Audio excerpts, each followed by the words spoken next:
ዶክተር ሚልኬሳ ሰላም እንደምን አለ መሳይ የኢትዮጵያ ሁኔታ እንዴት ነው ዶክተር ሚልኬሳ ወዴት ያመራ ነው ብዙ ነገሮች በየለቱ እየተከሰቱ ነው አንዱን አጀንዳ በወጉ እንኳን ተወያይተንበት ሳንጨርስ ሌላ እየተደረበ ኢትዮጵያም በተለያዩ አጀንዳዎች የተጣበበችበት ወቅት ላይ እንገኛለን እንዴት እየተከታተልከው ነው መሳይ አመሰግናለሁ የኢትዮጵያ ወቅታዊ ሁኔታ እንግዲህ በጣም የሚያሳዝን ነው ነገር ግን ስርዓቱ እየፈረሰ መሆኑን የሚያሳይ በፍጥነት ነው እየሄደ ያለው እኛ መገመት እንኳን በማንችል ደረጃ በጣም ስርዓቱ እየፈረሰ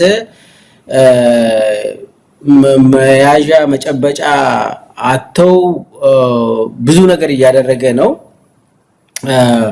በየአቅጣጫው ስርዓቱ ላይ ህዝብ እየተነሳ ነው ከትምርት ቤት ከተማሪዎች እስከ ትጥቅ ትግል በጣም ፍጥነቱን እየጨመረ የከተማ ነዋሪዎች የገጠር የሁሉም ክልል አካባቢ ያለው ሁኔታ በጣም አስጊ ነው ኢኮኖሚው ወድቋል ሴኩሪቲ የሚባል ነገር ኢትዮጵያ ውስጥ የለም አብይ ተስፋ ቆርጧል ተስፋ በመቁረጡም የሚወስደው እርምጃ በጣም አሳዛኝ የሆኑ እርምጃዎችን እየወሰደ ነው ያው ስቴት ፌል አድርጓል የኢትዮጵያ እንትን መንግስት ወድቋል ማለት ስቴት ፌለር ነው ነገር ግን አዲስ አበባ አካባቢ ወደ ቤተ መንግስት አካባቢ መንግስት የሚባል ሽፍታ ይኖራል ያ ደግሞ ያው ስቴት ኮላፕስ አላደረገም ፌል ግን አድርጓል ተወሰነ ደረጃ አዲስ አበባ አካባቢ መንግስት መኖሩን ታያለ እሱም ሽፍታ ነው ከዛ ውጪ ግን ምንም አይነት ስርዓት እንደሌለ ሙሉ በሙሉ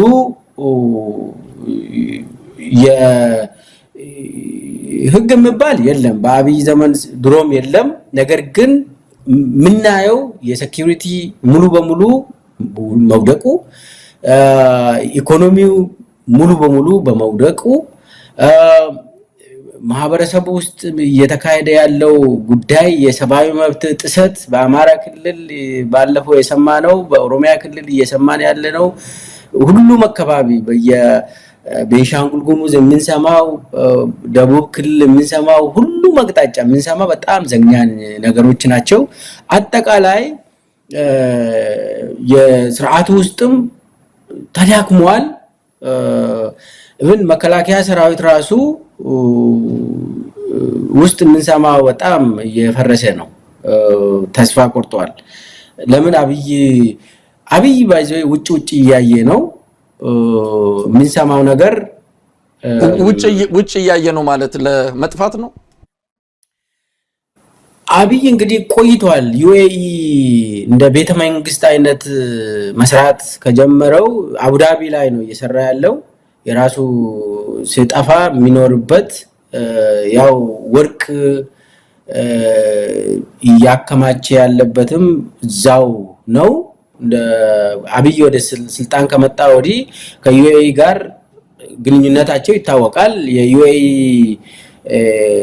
ጉድፈቻ ገብቷል ማንንም ሰው የሚያቅ ነገር ነው እዛ ፋጥማ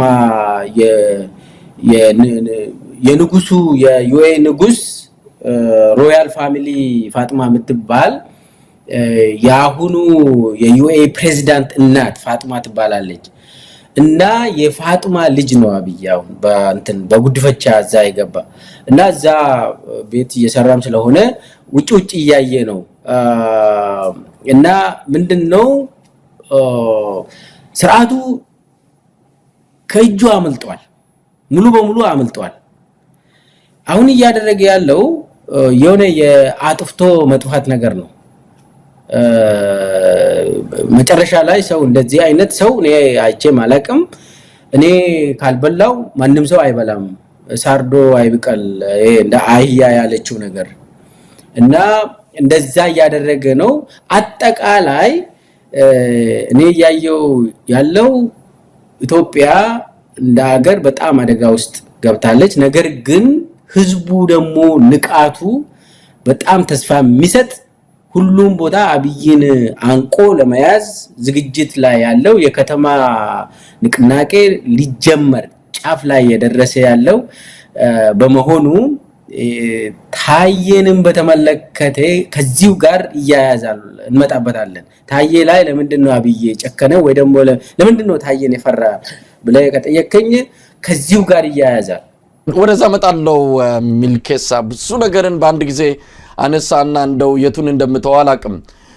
የሥርዓት መፈራረስ እያየን ነው። አንድ ሥርዓት እንዴት እየፈረሰ እንዳለ ወደ መጨረሻው ምዕራፍ እየደረሰ እንዳለ አሁን በአብይ አህመድ አገዛዝ ውስጥ የምናያቸው የተለያዩ ምልክቶች አሉ። እንደው የአማራውን ክልል እንተው፣ ትግራይ ላይ የሆነ ያለውንም እንተው። ኦሮሚያ ውስጥ እንግዲህ የኦሮሚያ ብልጽግና አሁን በስልጣን ላይ ያለው በኦሮሞ ህዝብ እየነገደ ያለ የኦሮሞን ህዝብ መከራ ውስጥ እየከተተ ያለ ስርዓት በዛው በኦሮሚያ ውስጥ ግን አቅሙ እየተዳከመ እንዳለ የምናይበት ነው።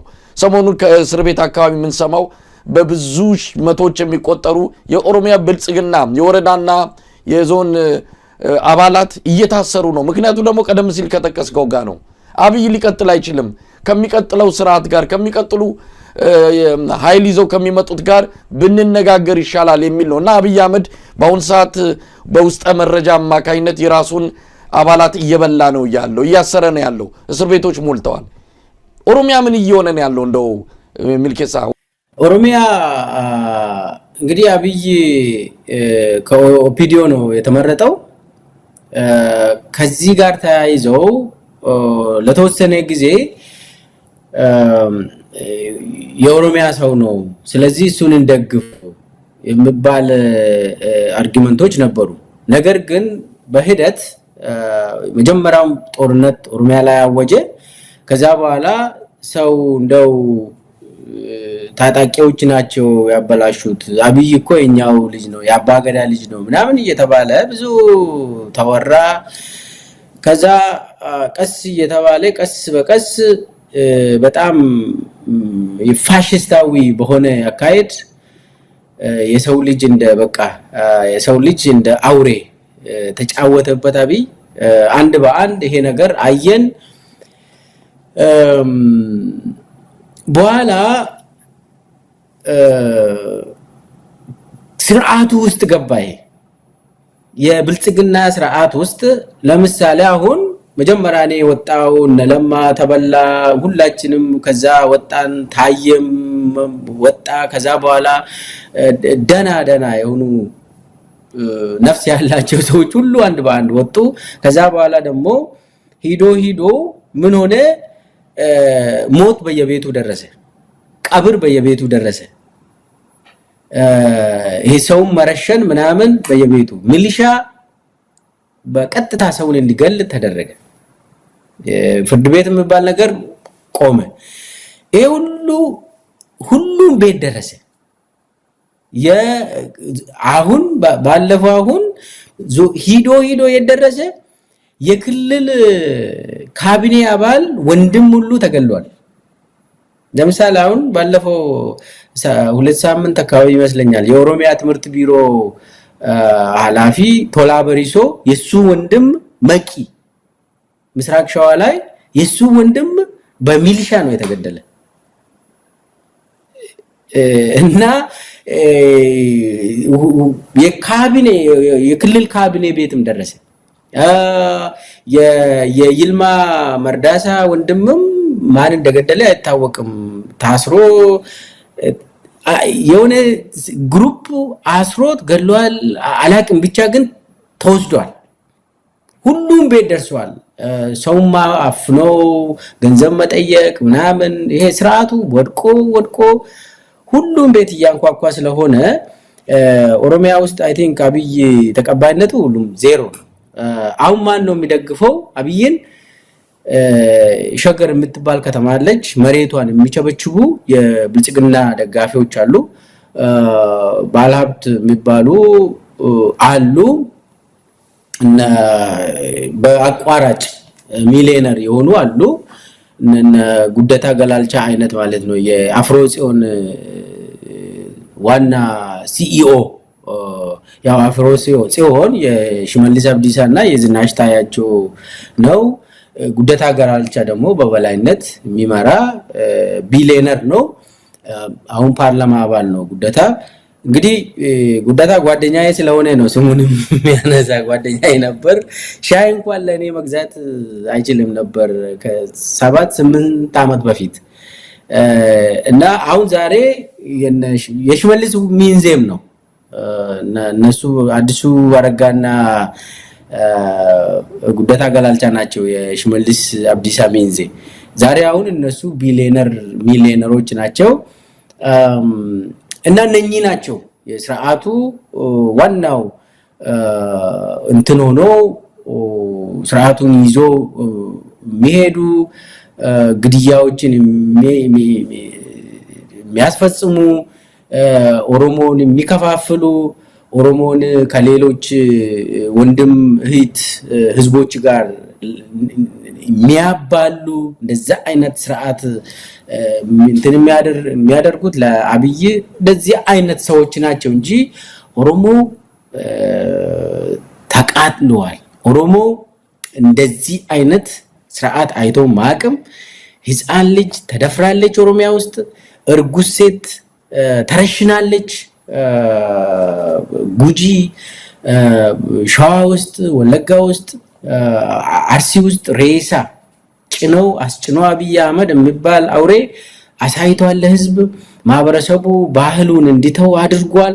ይሄ እንዲህ አይነት እንግዲህ ሬሳን እንደዚህ በአህያ አስጭነ የምትሄድ ከሆነ ምን አይነት ማህበረሰብ እየገነባ እንደሆነ የቀድሞው ማህበረሰብ ያፈረስክ በሌላ ጨካኝ የሆነ ማህበረሰብ እንግዲህ ሰሞኑን የአባገዳዎች ግድያ 4ኛ ዓመቱ ታስቦ ውሏል። አባገዳዎችን 14 አባገዳዎችን በተርታ አርገው እንደ አይኤስ ዜጎቻችንን የሆነ ጊዜ ስረሽኑ ሊቢያ ውስጥ ታስታውሳለህ መሳይ እንደዛ አይነት እንትን ነው ግድያ ነው የተፈጸመባቸው አባገዳዎች ከረዩ አባገዳዎች እንደው በተርታ እንደዚህ አድርገው ገዳዮቹን ደግሞ ከጀርባቸው አድርገው ተደፍተው እንዲተኙ በሆዳቸው እንዲተኙ ተደርጎ አባገዳዎቹ ገዳዮቹ ደግሞ ላያቸው ላይ ቆሞ እንደዚህ አስረሽነው ማለት ኦሮሚያ ውስጥ ይሰቀጥጣል የተደረገው። ይሄ ሁሉ አንገትን ለማስደፋት ይሄ ሁሉ ምንም አይነት ዲሞክራሲ ህዝብ እንዳይጠይቅ ለመብቱ እንዳይቆም ባሪያ ሆኖ የአብይ አገልጋይ እንዲሆን ህዝቡ ደግሞ እንዲፈርስ እንደ ህዝብ እንዳይቆይ ለማድረግ የተደረገ ነው። ዛሬ አብይ ምንም አይነት የትም ቦታ ተቀባይነት የለውም። ተወሰነ ፍራቻ አለ፣ ሰው ይፈራል፣ እውነት ነው። ነገር ግን በፍራቻ አንተ አትገዛም። ሁሉም ሰው ለትግል ራሱን ሰጥቷል፣ ዝግጅትም አለ። ለዛም ነው ሁሉም ቦታ አሁን የኦኤልኤ የኦሮሞ ነጻነት ሰራዊት ሁሉም ቦታ አሁን በክልሉ ሁሉም ቦታ እየተንቀሳቀሰ ነው። ያለ አማራጭ ሰው አማራጭ የለውም። ወደዛ እየተቀላቀለ ሰው ነው ቢልኬሳ ለምንድነው በኦሮሞ ህዝብ ላይ በዚህ ደረጃ እየጨከነው? እንግዲህ ህወሓት የትግራይ ህዝብን ጠቀመ ማለት አንችልም። በርግጥ በዚህ ደረጃ ግን ህወሓት የትግራይን ህዝብ አልጎዳም። በርግጥ አልጠቀመምም።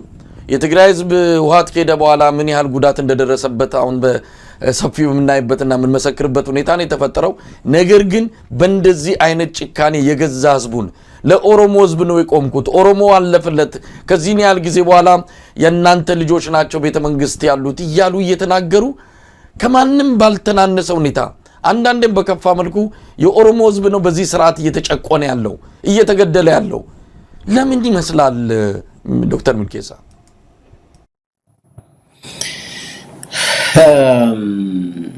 እኔ እንደዚህ አይነት መሀይም መሪ አይቼም ሰምቼም አላውቅም። የኦሮሞ ህዝብ ያምናል፣ ካመነ ካንተ ጋር ይኖራል። እኔ ለምን ኦሮሞ ህዝብን እንደዚህ እንደጠላ አላውቅም፣ በእውነት አላውቅም። የኦሮሞ ህዝብ ጥላቻው በጣም ስር የሰደደ ነው። እንግዲህ የኦሮሞ ህዝብ ትግል አንተ ታውቀዋለህ ከሌላው ኢትዮጵያውያን ጋር በሰላም በእኩልነት በፍትህ መኖር ይፈልጋል አምባገነን የሚባልን አይቀበልም በባህሉም አይቀበልም አምባገነንን ስለዚህ ዲሞክራሲን የምትጠይቅ ከሆነ ይጨፈጭፋል አብይ ደግሞ ሲጀመር ሰባተኛ ንጉስ እናቴ ነገረችኝ ብሎ ሲያወራ እንግዲህ አናቅም እናቱ ነግራለች አልነገረችም አናቅም እንደዛ ብሎ ሲያወራ የህዝብ ስልጣንን አልቀበልም ማለት ነው አብይ ስለዚህ እናንተ ባሪያዎች ናችሁ ይሄ ደግሞ ማንንም የኦሮሞ ህዝብም የትግራይ ህዝብም የአማራ ህዝብም ሁሉም ኢትዮጵያውያን አይቀበሉም እንደዚህ አይነት ዛሬ የንግስና ዘመን አይደለም የትም ቦታ እንደዚህ አይነት ተቀባይነት የለው እንደዚህ አይነት ስነ ልቦና ውስጥ ያለው አብይ ብቻ ነው እንደዛ አይነት ህልም ውስጥ ያለ ሌላው ኢትዮጵያዊ እኔ አላውቅም እንደዚህ አይነት ንጉስ ሆናለሁ ሌላው ባሪያ ሆናለ ህግ የለም የሁሉንም ስልጣን ሰብስቤ በእጄ ይዛለሁ ብለህ የምትሄድ ከሆነ ብቻህን ነው ሁሉንም ጨብጣለሁ ብለህ አንድንም ሳትጨብጥ ትባረራለህ ይሄ ነው አብይ ላይ እየደረሰ አብይ ለምን እንደዚህ ኦሮሞን ጠላ ለምን እንደዚህ አማራን ጠላ ለምን እንደዚህ ትግራይን ይጠላል እኔ እንደው ኦኬ ህዋትን ትፈራለህ አው መፍራትም አለብህ የተደራጀ ፖለቲካና ሰራዊትን መፍራት አለበት አብይ ለስልጣኑ ህዝብን ግን አንተን የሚደግፍ ህዝብን ለምንድን ነው የምትበላ እኔ ግራ የሚገባኝ ምን አደረገ የኦሮሞ ህዝብ ለአብይ ሁሉንም ነገር ሆነ የአማራ ህዝብ ለአብይ ሁሉንም ነገር ሆነ ምን አጠፋ ህዝቡ ሴፉ መዞ ለምን እንደሚያርዳቸው አላውቅም ምንም አይገባኝም እኔ አንድ ምን ልውልል ብሎ ሰው ከጠየቀ ሁሉንም ነገር አርጉልህ ለምንድነው ተመልሰ የምትባላቸው ለምንድነው በድሮን የሚጨፈጭፋቸው ለምንድነው ሴት ህፃናቶችን በተለያዩ እዛ አካባቢ የሬፕ ካምፕስ ያቋቋምክ ለምንድነው ህዝቡን የምታፈርሰው የህዝቡን ስነ ልቦና ለወደፊት ህዝቡ መኖር የለበትም እኔ በሽተኛ ነው ሰውየው በጣም በሽተኛ ነው ከሰውነት የወጣ ሰው ነው ስለዚህ አሁን ያወራን ያለነው ተራ ኢትዮጵያዊ ተራ ዜጋ ጭንቅላት ያለው የሚያስብ ለወደፊት አገር የሚያስብ ሰው አይደለም ያወራነው ያለነው በጣም በክፉኛ በሽተኛ የሆነ ሳይኮፓት ማታ ያሟል በርግጥ ያሟል ከመሸ ዞር ካላለ ወይ በመኪና የሆነ ለቅሶ ቤት ውሰዱኝ ይላል ወይ ደግሞ ሰርግ ቤት ካለ እዛው ውሰዱኝ ወይ ታዋቂ ሰው ካለ እሱ ጋር ውሰዱኝ የሆነ መተንፈስ አለበት እዛ ሄዶ ያወራ ምናምን የሳይኮሎጂ ችግርም አለበት እና በሽተኛ ነው I think በጣም አደገኛ የሆነ የቢሄቨሩ የነ ሂትለር የተለያዩ የፋሺስት መሪዎች የጭንቅላት ችግር ያለባቸው ከነሱ ጋር ይመሳሰላል እንደዚህ አይነት ሰው እንደው ሰው ነው ብለ አናላይዝ አታደርግም በጣም ለየት ያለ በጣም ጭካኔ የተሞላ ስነ ልቦና ስላለው ሞትን ካልሰማ ደስ አይለው ሰው ካላለቀሰ ደስ አይለው የሱ ሰርግ ህዝብ ሲያለቅስ ነው ህዝብ ሲቸገር ነው እና ይሄንን ያውቃለሁ ነው ባይዘው እሱ ሰው ሲሞት እኛ በጣም አብረን ኢትዮጵያ ውስጥ እንግዲህ አብረን መንግስት ሆነናል። አንድ ሰው ሲሞት እኛ እንቀጠቀጣለን። አንድ ሰው ተገደለ ሲባል ጭንቅ ውስጥ ነው የምትገባው። እሱ ግን ደስታውን አይችልም። ሎተሪ ነው በቃ የሆነ እንትን ክራይሲስ ደስ ይለዋል በቃ። እና እንዲህ አይነት ሰው እኔ ለምን ኦሮሞ ላይ ጨከነ ብለህ ብትጠይቀኝ እኔ በጣም በሽተኛም ስለሆነ አናሊሲሳችን ከነባር የሆነ አናሊሲስ ወጣ ማለት አለብህ ለማለት ነው። እንደው ዶክተር ሚልኬሳ ብልጽግና በፍጥነት እየፈራረሰ ነው የሚል ነገር አንስታል። እስቲ አንዳንድ ማሳያዎችን ከጠቀስን ነው በቅርቡ ምን ሰማቸው ዘረፋዎች ቁጥራቸው ያስደነግጣል። ወደ 20 ቢሊዮን ብር ወደ 5 ቢሊዮን ብር ወደ 100 ቢሊዮን ብር በዚህ በኳስ ምንድነው በሚባለው በእጣ በሚሰራው ስራ ላይ እንደዚሁ ወደ 100 ቢሊዮን ብር ተዘረፈ ተባለ። አሁን ሰሞኑን ደግሞ ኢትዮጵያ ኤሌክትሪክ ኃይል ኮርፖሬሽን 2 ኃላፊዎች በዙ በቢሊዮን በሚቆጠር ሙስና ታሰሩ ነው። በጣም ለጆሮ የሚያምነው ይሄን እንግዲህ ብር የሚዘረፈው ከዚህ ከደሃ ህዝብ ነው። ልክ ካስክሬን ላይ ከፈን የማንሳት ያህል እኮ የሚቀፍ ነው። ከኢትዮጵያ ህዝብ ላይ ብር ወስደ ለራስ ጥቅምና ፍላጎት የምታውል መሆኑ በአሁን በአብይ አህመድ ዘመን በጣም በሚያስደነግጡ ቁጥሮች የተሞሉ ሙስናዎች ናቸው እየተፈጸሙ ያሉት። ምናልባት ይሄ ወዴት ሊወስደን ይችላል? ትንንሽ አሳዎች እየተያዙ ነው። ወደ ትልልቆቹ ይመጣል ወይ? ዘረፋው ቤተ መንግስት ድረስ ነው ያለው። እንደውም የሙስና ዋናው ቤት የጠቅላይ ሚኒስትሩ ጽህፈት ቤት ነው ይባላል። ስለዚህ ይሄ አካሄድ ወዴት ይወስደናል? አብዮት ልጇን ትበላለች። ብልጽግና የገዛ ባለስልጣናቱን በየሰልፍ ወደ እስር ቤት ያስገባል። የት ላይ ሊቆምስ ይችላል? ብልጽግና በመሰረቱ የሙስና ስርዓት ነው። ከጅምሩ ቢሮአችሁን አሳምሩ ተብሎ በትዕዛዝ ሲሰጥ ለሁሉም ሚኒስቴር መስሪያ ቤት ሁሉም ቢሮ አካባቢ ቢሮአችሁን ጸዳ አድርጉ፣ ውድ የሆነ ልብስ ልበሱ፣ ምንም ችግር የለም፣ ከመንግስት ካዜና ውሰዱ፣ ስረቁ፣ ግን መጠኑን ተቆጣጠሩ ታየም ብለዋል። ይሄንን ታየ ያለበት ስብሰባ ላይ ነው ይሄንን አቅጣጫ የሰጠው። ስረቁ ግን መጠኑን ተቆጣጠሩ ብለው ከዛ ጀምሮ ነው እንግዲህ የኮሪደር ልማት የሚባለው የሙስና አይነት ነው። ካንዱ አካባቢ ወስደ የሆነ ቦታ ጸዳ አድርገ ማሳየት፣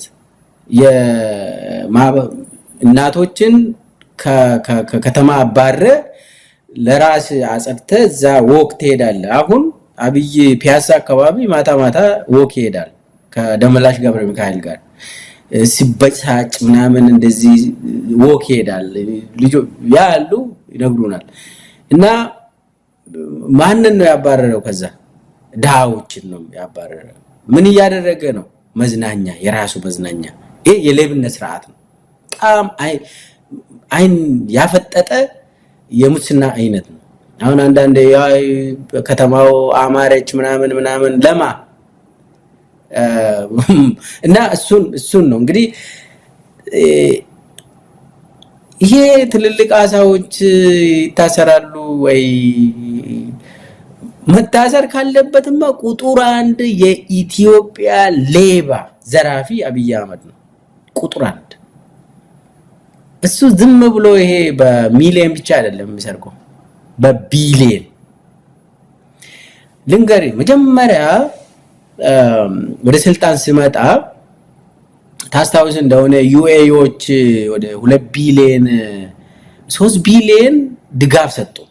3 ቢሊዮን ዶላር። ከዛ ውስጥ